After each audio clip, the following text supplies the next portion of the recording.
Yes, Mr. Senator. Hindi mo alam. Yes, Mr. Senator. So you're lying. You're lying. Madam Chair, I move to set in contempt Ambassador Lacanilaw. Last chance, hindi mo alam if nilabas sa Villamor si PRRD? Hindi mo alam? Hindi po, Madam Chair. Okay, there's a motion to cite you in contempt. I have to affirm. There being no contrary motion, we uphold the motion to cite Ambassador Marcos Lacanlilao in contempt.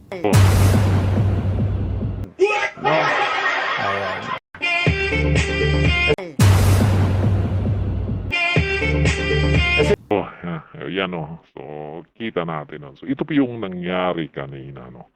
Doon sa investigasyon sa Senado, doon sa pagka-aristo at pagdadala kay APRD doon sa dahig.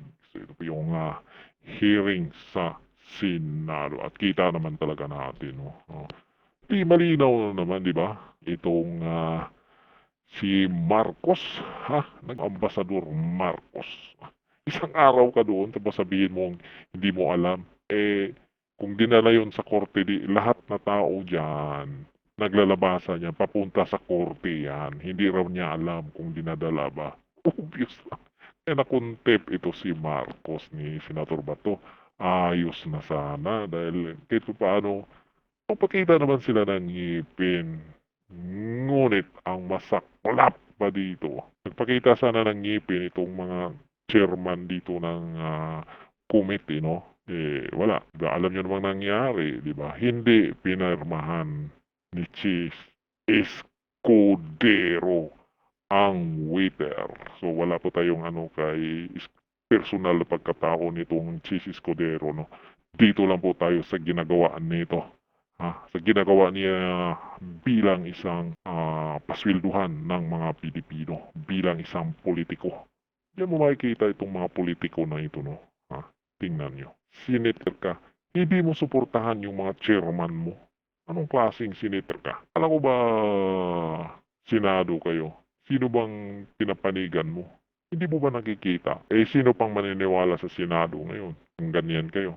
Sa ginagawa mo, sino pang maniniwala sa Senado ngayon? Taob na nga kayo. Wala na nga kayo, hindi na nga kayo nirespeto. Pare-parehas kayo lahat sa pagdala kay PRRD doon sa ibang bansa para ipalitis nyo sa ibang mga tao, sa ibang mga dayuhan, sa mga puti. Binastos na lahat kayo, lahat na politiko, wala na kayong kwenta. Dahil lumalabas doon sa mga pinaggagawa ninyo, dahil sa mga pinaggagawa ninyo, mga politiko kayo, mga kayo, wala ng kwenta ang batas sa Pilipinas. Pinaggagawa nyo. Yung mga pinaggagawa nyo na nakapwestong politiko, mga gawaing itil. Wala akong pakialam sa mga personal na buhay ninyo. Yung ginawa nyo ay hindi ko nagugustuhan bilang isang mga magsisilbi sa sambayan ng Pilipino. Hindi ko nagustuhan yung mga pinaggagawa ninyo dahil binabastos nyo kaming mga Pilipino. Gusto nyo mumurahin ko yung mga pinaggagawa nyo. Yung ginawa nyo mismo, kung ano yung ginagawa nyo, ano yung nakikita namin na ginagawa nyo, yun ang nambabastos sa batas, sa konstitusyon ng Pilipinas. Yung mga pinaggagawa nyo bilang isang magsisilbi sa mga Pilipino. Something that I have to do, na talagang isakay lang sa plane because that is the order that was given to me. As to the other nuances of that order, I may not be able to answer that intelligently or competently. Yes, baka may maidagdag si Ambassador Lacanlilao. Dahil nandun din kayo, may nakita ba kayo na dahilan kung bakit kailangan pumunta sa The Hague? Total, kayo ang madalas pumunta sa abroad at kinatawan ng Pilipinas. May dahilan ba kung bakit nagmamadali tayo? Hindi po ako hindi po ako aware o competent para sagutin po yung ganon. Kasi ang sa akin naman ho, ang naging role ko lang yung nung nag-volunteer ako na samahan si former President Muta ICC. Lahat tayo hindi alam ang dahilan kung bakit Nung araw na yon, kinailangan talaga isakay at dalhin sa Hague kahit may sakit, kahit may karapatan pumunta sa husgadong Pilipino, kahit hindi pa nakikita ang pamilya, ang doktor, ang abogadong pili. Talagang kinakailangan dalhin na talaga sa The Hague. Ambassador Lacanilaw, I find your answers very misleading eh. Kanina pa, yung sinasabi mo na hindi mo alam na hindi pala siya dinala sa competent court, competent judicial authority. Hindi mo alam. Hanggang ngayon, hindi mo pa rin alam. I'm giving you a chance. Opo, kung ano po yung, Mr. Senator, kung ano po yung nabanggit ko kanina, yun po. Nandun ka, the whole time, galing sa tube hanggang doon sa Villamor, nandun ka. Hindi mo rin alam, hindi mo pa rin alam na hindi siya dinala sa judicial authority. Yes, Mr. Senator. Hindi mo alam. Yes, Mr. Senator. So you're lying. You're lying. Madam Chair, I move to set in contempt Ambassador Lacanilaw. Last chance, hindi mo alam if nilabas sa Villamor si PRRD? Hindi mo alam? Hindi po, Madam Chair. Okay, there's a motion to cite you in contempt. I have to affirm. There being no contrary motion, we uphold the motion to cite Ambassador Marcos Lacanlilao in contempt.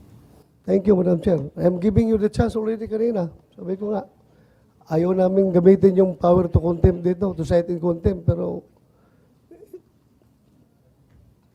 halata na nagsinungaling ka. Nasa dokumento harap-harapan na po. Mahirap naman yung ganito, konting respeto Ma'am, po. again, may I clarify again, please? Ma'am, it's an extradition form.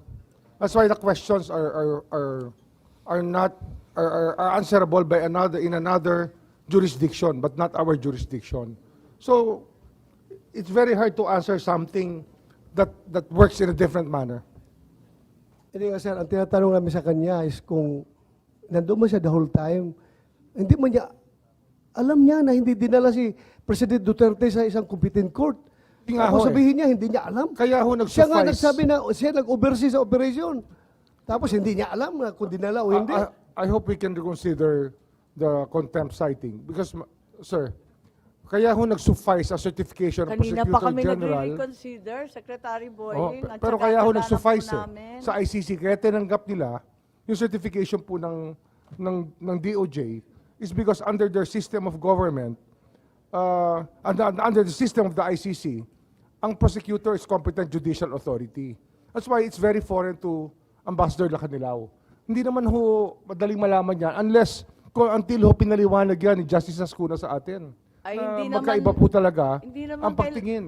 Hindi naman kailangan maliwanagan national. Sabi naman national ang liwanag naman po nun. Balikan na lang natin si General Torre. General Torre, ano ba talaga yung dahilan kung bakit nagmamadali? Sinabi mo na hindi naman Madam Chair, warrantless arrest. you have ruled already the citing in contempt. Thank you, Madam Chair. Madam Chair, if you Yes, may... the ambassador is cited in contempt. I'm sorry.